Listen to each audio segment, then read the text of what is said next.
나는 매일 아침 7시 반이면 무조건 신발을 신는다. 특별한 이유는 없다. 그냥 그렇게 살아왔다. 처음엔 병원에서 권유해서 산책을 시작했지만 지금은 몸보다 마음이 먼저 나가자고 조른다.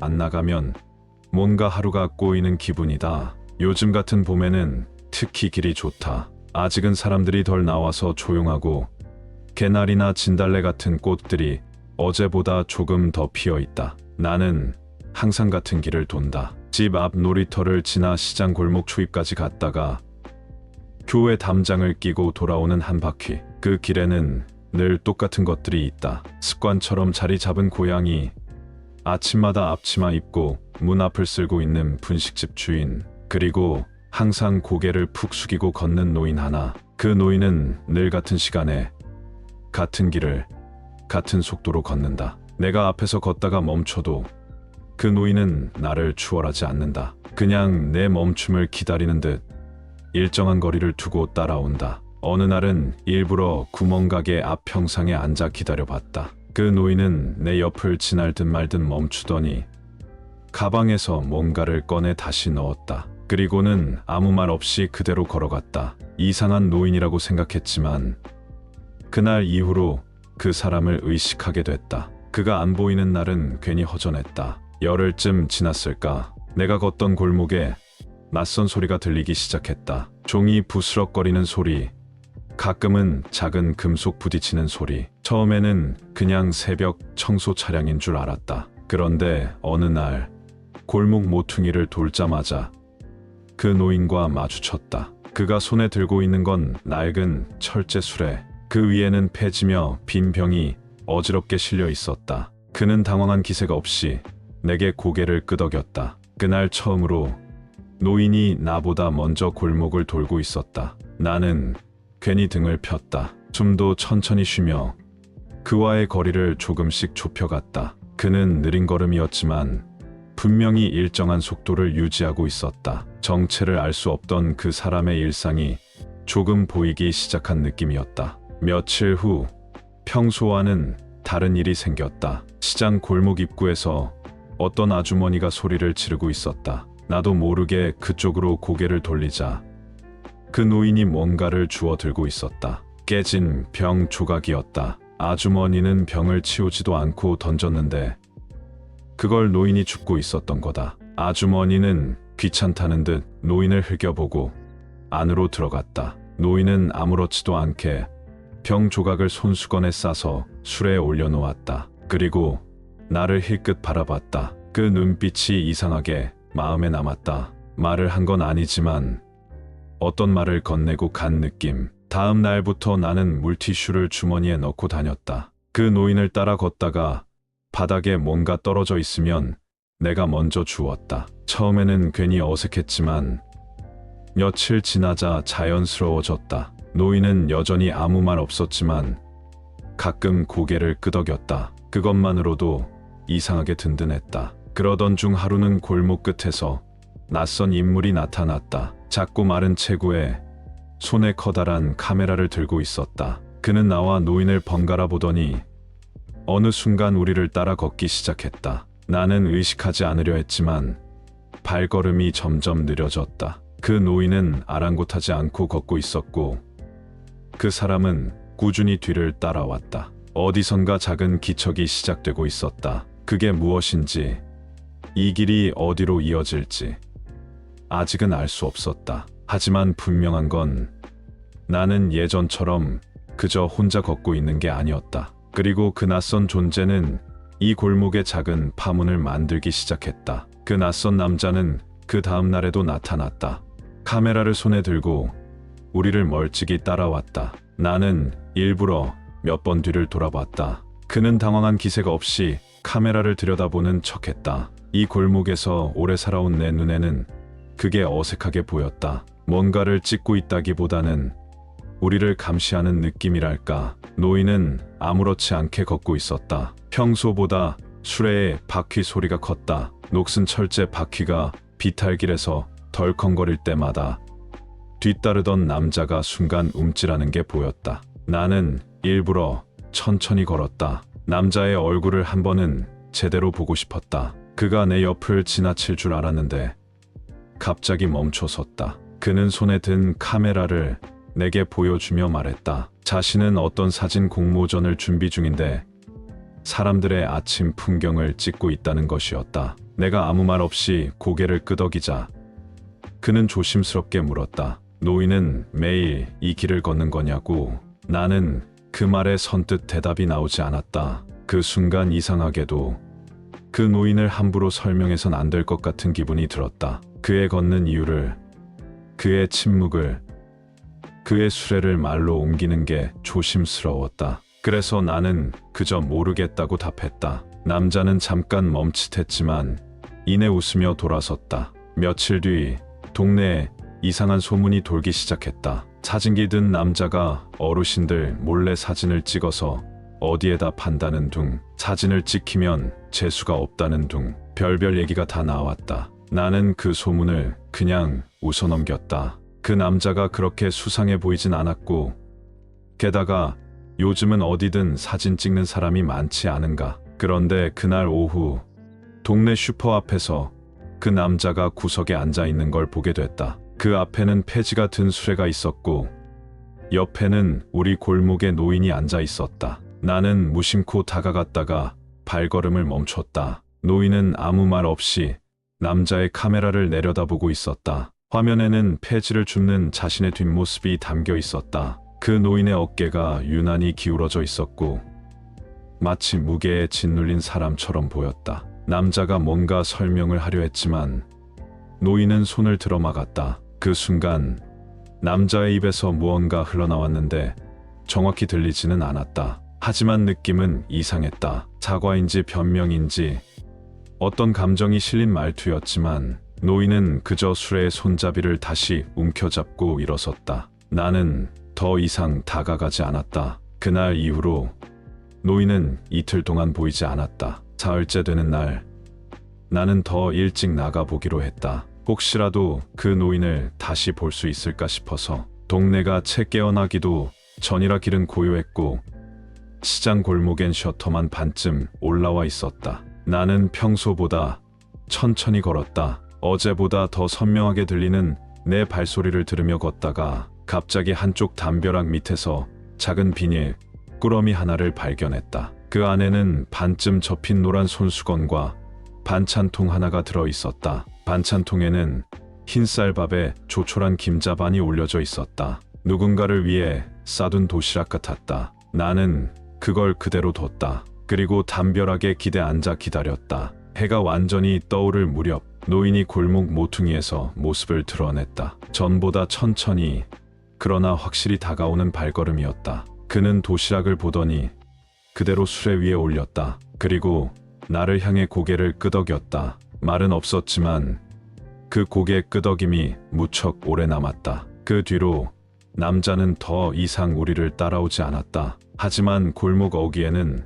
언제부턴가 폐지를 담은 종이 상자 위에 조그만 흰 국화 한 송이가 놓이기 시작했다. 그게 무슨 의미인지는 아직 모른다. 누가 놓은 건지도 모르고 왜 하필 국화인지도 모르겠다. 하지만 매일 아침 그 꽃을 보는 일이 왠지 모르게 내 걸음에 힘을 준다. 걸음을 옮길수록 뭔가가 조금씩 달라지고 있다는 느낌. 변화는 그렇게 느리게 다가왔다. 그날 아침도 평소처럼 골목은 조용했다. 나는 늘 그렇듯 놀이터를 지나 시장 골목으로 향했다. 그런데 교회 담장 앞에서 멈춰 설 수밖에 없었다. 폐지가 가득 담긴 수레 하나가 바퀴가 빠진 채 옆으로 쓰러져 있었다. 종이 박스들은 바람에 흩날리고 있었고 그 중에는 반쯤 찢어진 사진 한 장도 섞여 있었다. 나는 종이를 주워 들었다. 그 사진에는 뒷모습 두 개가 담겨 있었다. 한 명은 철제 수레를 끌고 있었고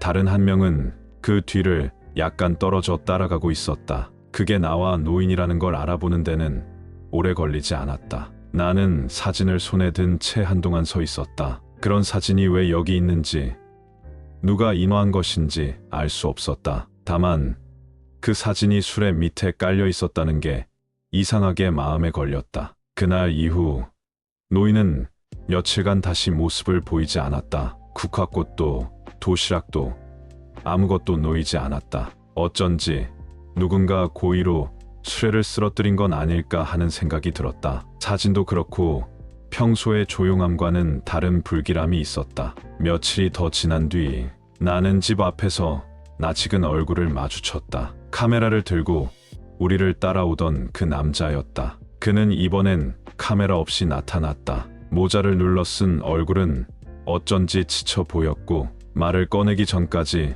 몇 번이나 입술을 깨물었다. 그가 어렵게 꺼낸 말은 뜻밖이었다. 노인의 수레가 일부러 넘어졌다는 것이었다. 누군가 고의로 담장 너머에서 벽돌을 던졌다고 했다. 그리고 그 벽돌에 맞아 수레가 뒤집히면서 노인이 넘어졌다는 것이다. 나는 말이 나오지 않았다. 어디 다치신 건지 물으려다 멈췄다. 그는 노인이 집에 누워있고 다행히 큰 부상은 없지만 밖에 나올 수는 없다고 했다. 그 말을 전한 뒤 그는 주머니에서 조그만 상자를 꺼냈다. 그 안에는 국화꽃 모양의 작은 브로치가 들어있었다. 그가 말했다. 노인이 자신의 어머니와 똑같다고 했다. 어머니도 매일 새벽에 폐지를 주우러 나가셨고 사람들이 주는 눈총을 묵묵히 견디며 그렇게 하루를 시작했다고 했다. 그러면서도 항상 웃는 얼굴로 자신에게 도시락을 싸주셨다고. 그는 사진을 찍기 시작한 것도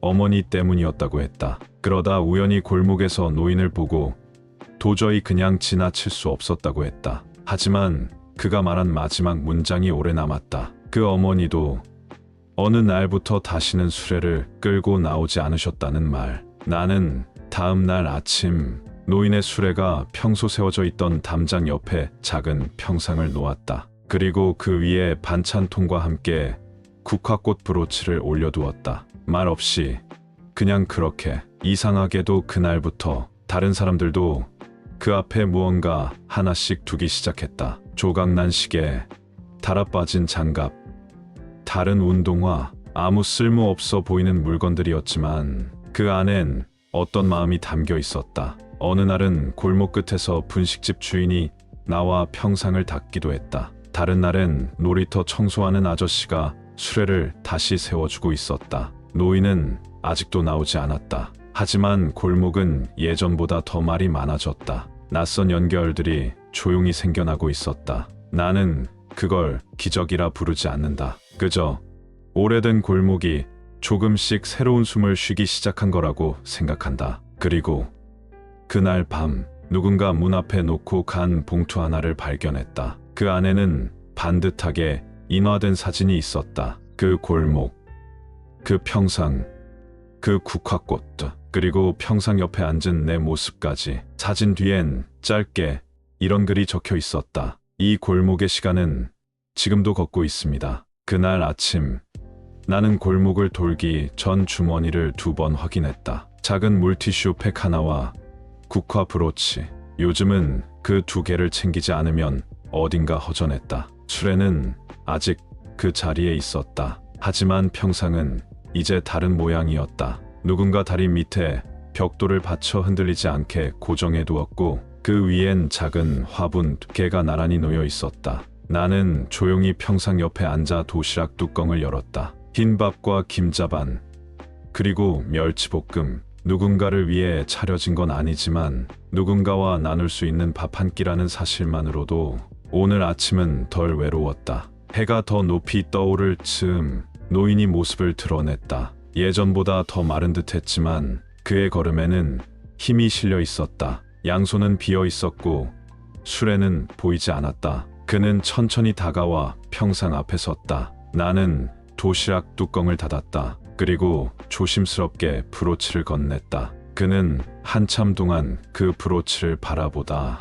말없이 외투에 달았다. 그 순간 나는 이 골목에서 처음으로 노인의 이름을 듣게 됐다. 그 이름은 분식집 주인이 불렀다. 바로 옆 가게에서 들고 나온 따뜻한 국을 노인에게 건네며 그는 익숙한 듯 그 이름을 불렀다. 그 이름이 뭐였는지는 중요하지 않았다. 그 순간 나는 노인이 단지 수레 끄는 노인이 아니라 이 골목의 오래된 주민이었고 누군가의 친구였으며 누군가의 안부 대상이었다는 걸 알게 됐다. 그날 이후 노인은 매일 아침 같은 시간에 평상에 앉았다. 수레는 이제 없었고 대신 양손에는 작은 휴대용 라디오가 들려 있었다. 가끔 그는 라디오에서 나오는 음악에 맞춰 고개를 끄덕였고 지나가는 아이들이 물으면 자신은 골목의 DJ라고 했다며 분식집 아주머니가 웃었다. 나는 여전히 걷고 있었다. 노인과 나 사이에는 특별한 말이 오가지 않았지만 그의 손에 들린 라디오 소리와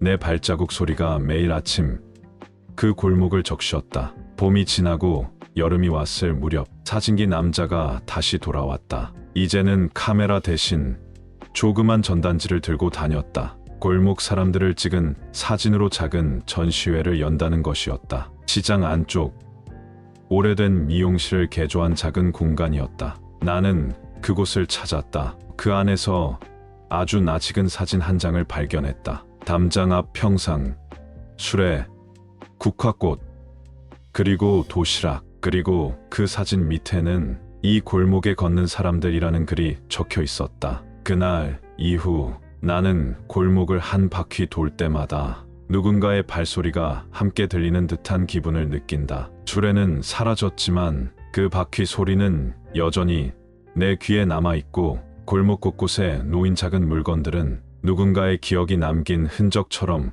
나를 반긴다. 어느 아침 나는 라디오에서 흐르는 트로트를 들으며 노인에게 물었다. 이 골목에서 제일 좋은 시간이 언제냐고. 그는 라디오 소리를 줄이며 이렇게 말했다. 하루 중 걷는 사람의 수가 가장 많은 시간이라고. 왜냐고 묻자 그는 고개를 살짝 기울였다. 그때가 제일 안 외로우니까. 나는 여전히 그 골목을 걷는다. 아무 일도 일어나지 않는 날도 많지만 그 무탈함 속에서 문득 지난 모든 날의 의미가 들려오는 순간이 있다. 그럴 땐 그냥 한 발 더 내딛는다. 천천히, 그리고 꾸준히. 이 골목은 걷는 사람들의 것이니까. 끝까지 함께 걸어주셔서 고맙습니다. 작은 골목길 이야기 마음에 남으셨다면 구독과 좋아요 부탁드려요. 다음 이야기에서 또 인사드릴게요. 늘 건강히 따뜻히 안녕히 계세요.